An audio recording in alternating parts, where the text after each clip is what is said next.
The weather is cold and dreary outside this morning, so what better way to warm up our day than with a wonderful breakfast of French toast? For today's recipe, you'll need a half to 1 cup of milk, 2 eggs, a half tablespoon of sugar, a quarter teaspoon of ground cinnamon, an eighth teaspoon of ground nutmeg, a half teaspoon of vanilla extract, sliced bread, and we'll talk about different kinds you can use, butter for frying, powdered sugar, maple syrup, and of course, if you love it, whipped cream for the top. You can make French toast with any kind of bread that you happen to have. Lots of people like really thick slices, so Texas toast is perfect, or if you have loaf bread, just cut it to the thickness that you like. Today we're going to be using just plain everyday sliced bread that everybody seems to have a few pieces left over at the end of the week.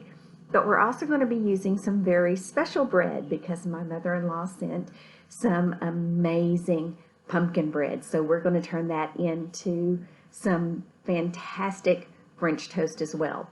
So let's get started. Today I'm going to be using just some bread that we had left over. I have some wheat bread, I have a piece of sourdough here, and then we're also going to use some amazing pumpkin bread. And we're going to just slice this pumpkin bread to a nice thick size. Whatever size you like, that's what you need to make. But we are going to get this all sliced up, and we're going to get ready to put our other ingredients together and make some French toast. Now I'm going to start putting my ingredients in a nice big bowl. I want something with a wide bottom, and I'm just going to go ahead and start with my eggs, and you just want to crack those in. We're going to go ahead and just quickly beat these. We're going to continue to mix them up with the other ingredients, but we want to go ahead and get them started. Next, we're going to add in our other ingredients. In here I have our sugar, our nutmeg, and our cinnamon, and I'm just going to go ahead and sprinkle those in here and just give it a mix.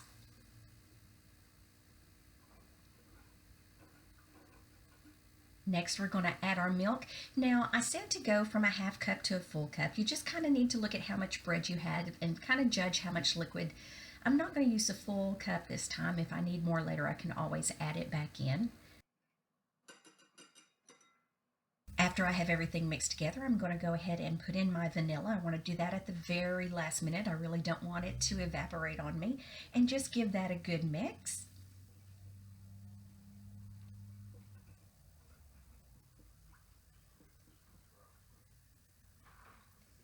And now our batter is ready. We're going to dip this beautiful bread in this batter and get it frying.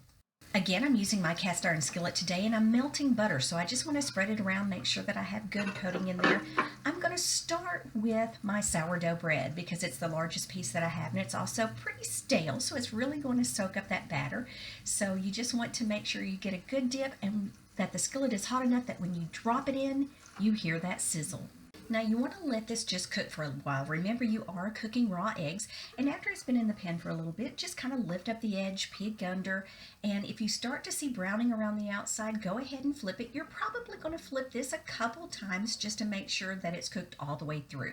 And again, after a bit, I'm going to flip it over. I can start to see that it's browning nicely and it is starting to get firm.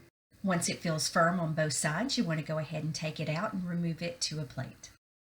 And we're going to continue on with the rest of our pieces, and you'll need to add a little bit more butter into the pan.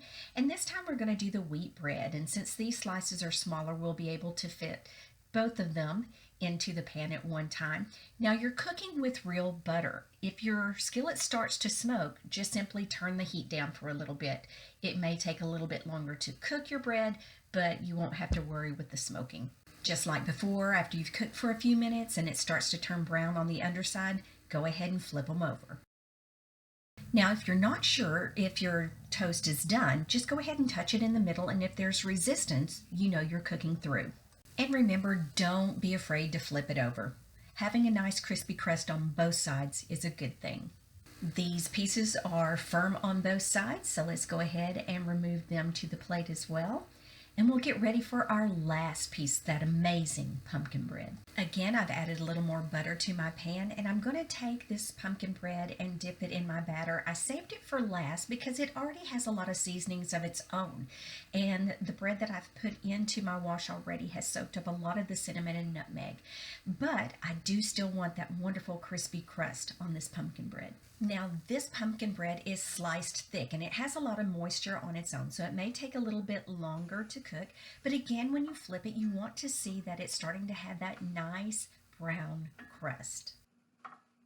All of my bread is now done, so I'm ready to garnish this. Now, everyone's favorite is just simply to add a little bit of powdered sugar. So if you have a strainer, you can just put your powdered sugar in the top and just kind of bump it with your hand, and it will put a beautiful coating on there.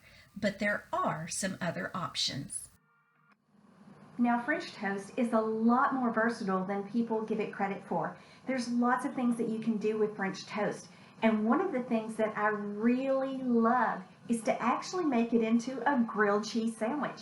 And you want to go ahead and basically cook your French toast. You want to get the egg wash solid on both sides, but then go ahead and slip a slice of brie or a thin slice of cream cheese in the middle. Put it back on your frying pan, cook it like a grilled cheese sandwich just until the cheese is melted, and you have an amazing variation on just plain old stale bread. Now, if you're like me and you like fresh whipped cream, this is really simple to do if you have a stand mixer. Just drop a cup of heavy whipping cream into your mixer with a tablespoon of sugar and turn it up and just let it whip while you're frying your toast. You'll have delicious fresh whipped cream for the top. French toast is just a way of turning old, stale, leftover bread into something truly magnificent.